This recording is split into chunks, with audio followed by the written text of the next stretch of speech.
우리가 읽고 있는 에스겔서는 BC 586년을 주로 해가지고 그때 예루살렘 함락을 기점으로 자연스럽게 그 이전에 되어지는 심판, 그 다음에 그 이후에 되어지는 회복의 메시지를 기록하고 있습니다.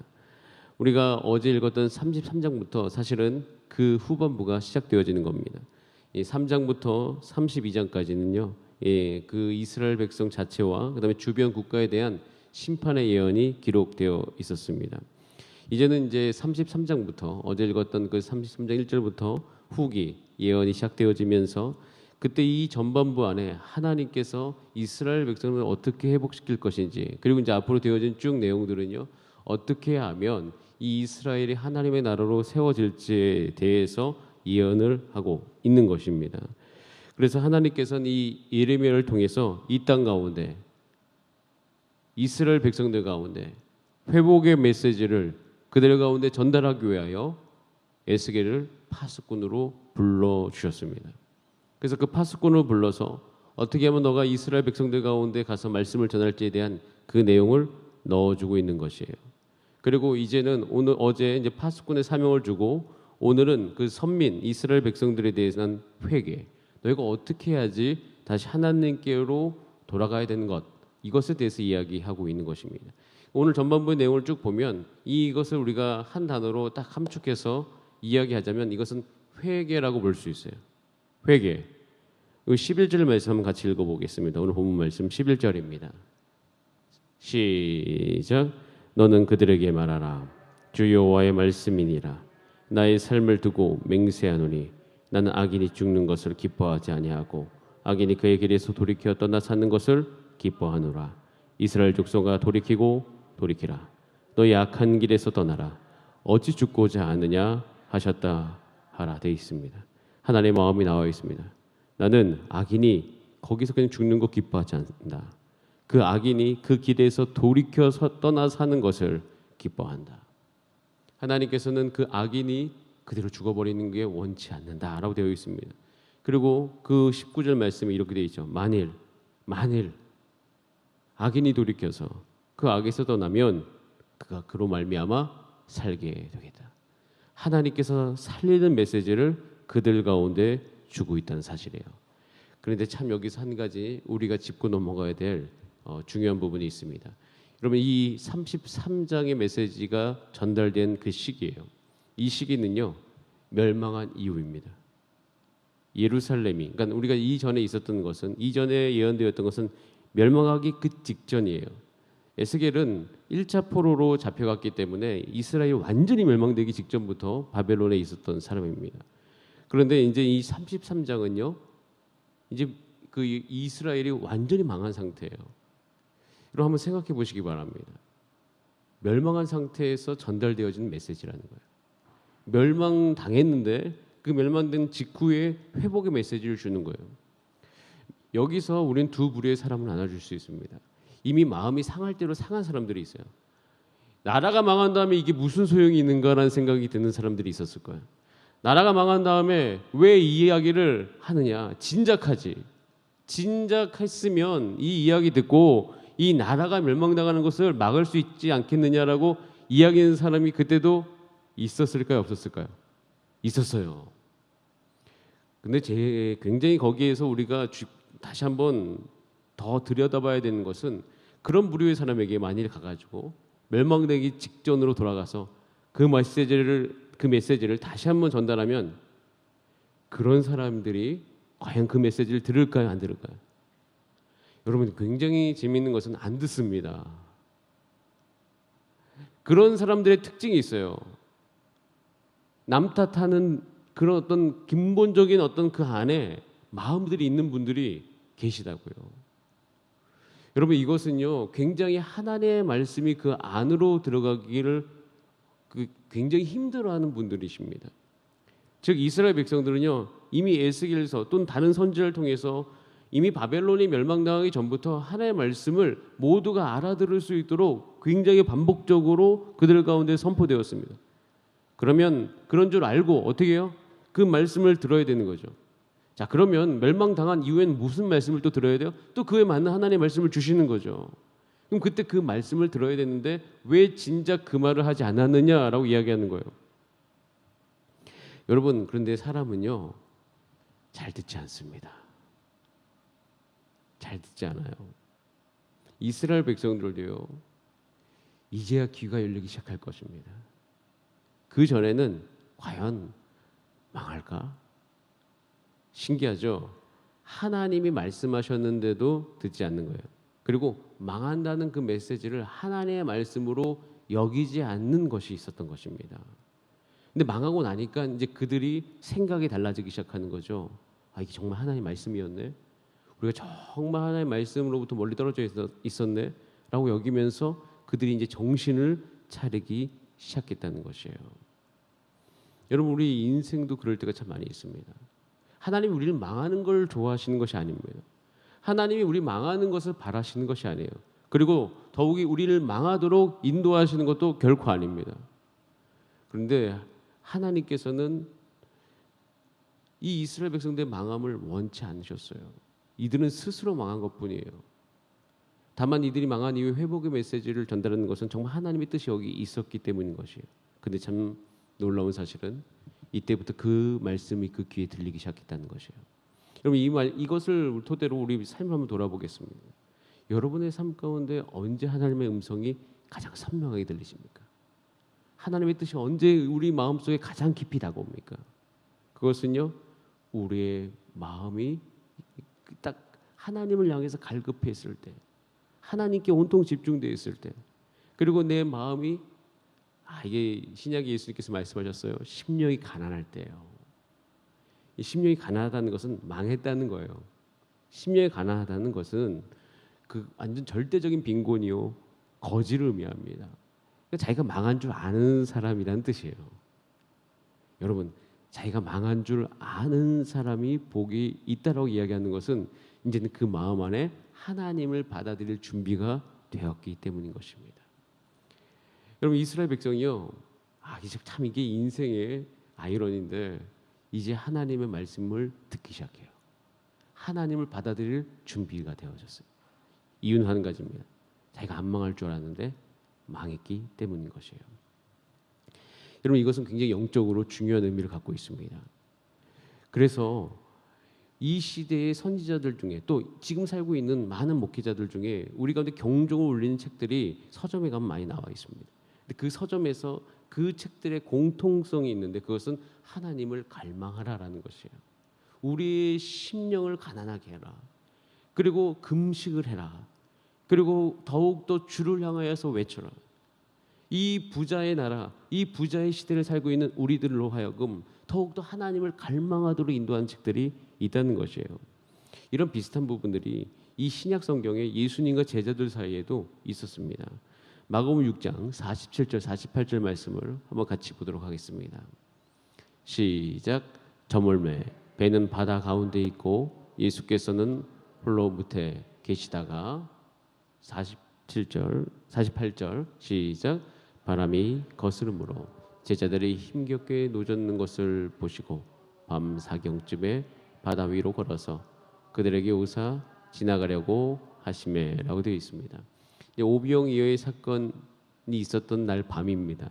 오병이어의 사건이 있었던 날 밤에 제자들을 먼저 보내고 예수님은 기도하시다가 기도를 마치시고 내려오셨는데 제자들이 그 갈릴리 호수죠. 근데 엄청 크기 때문에 갈릴리 바다라고도 이야기하는데 거기를 건너가고 있는데 풍랑을 맞이한 거예요.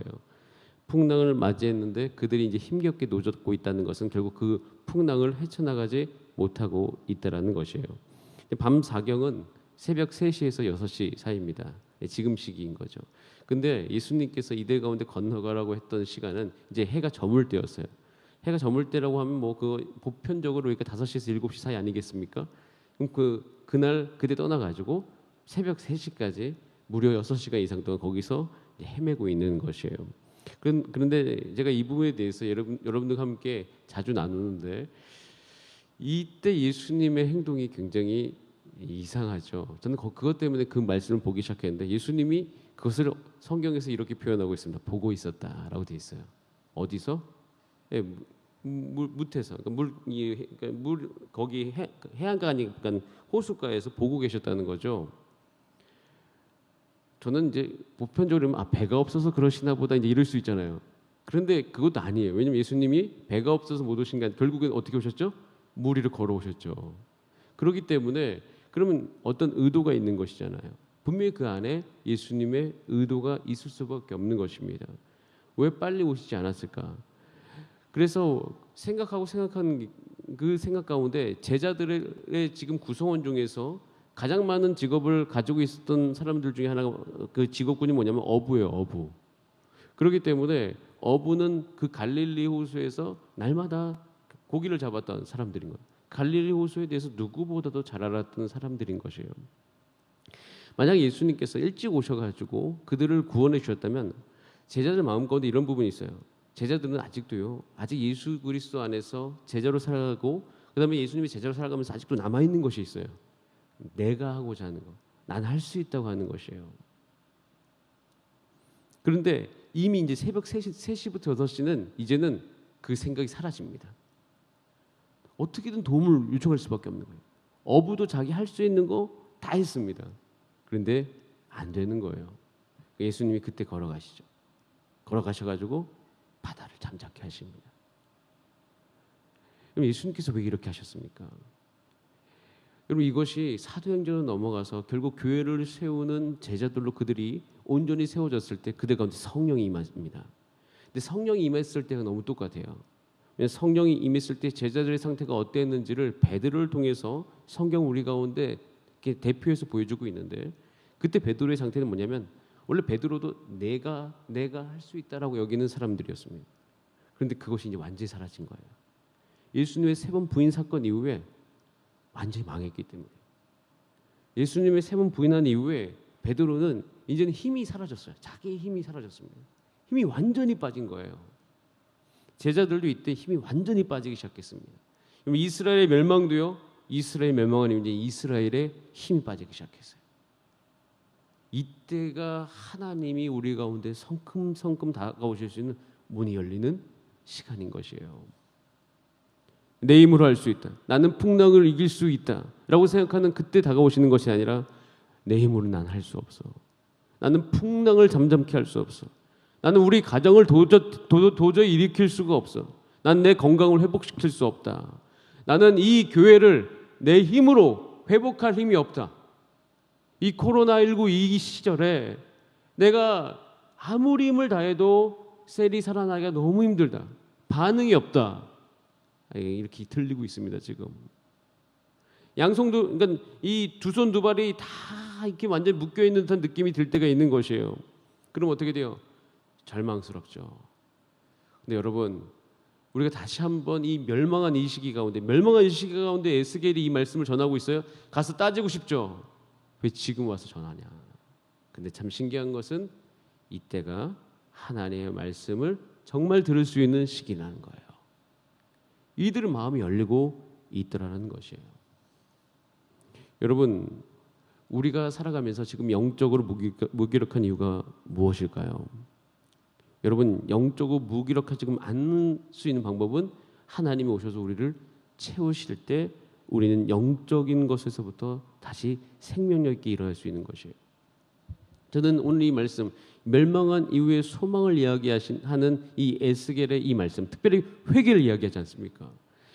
여러분 우리가 잘 살고 잘 먹고 이럴 때 제가 청년들 가운데 특별히 청소년 가운데 회개에 대한 설교를 했을 때 이렇게 질문하는 사람이 있어요.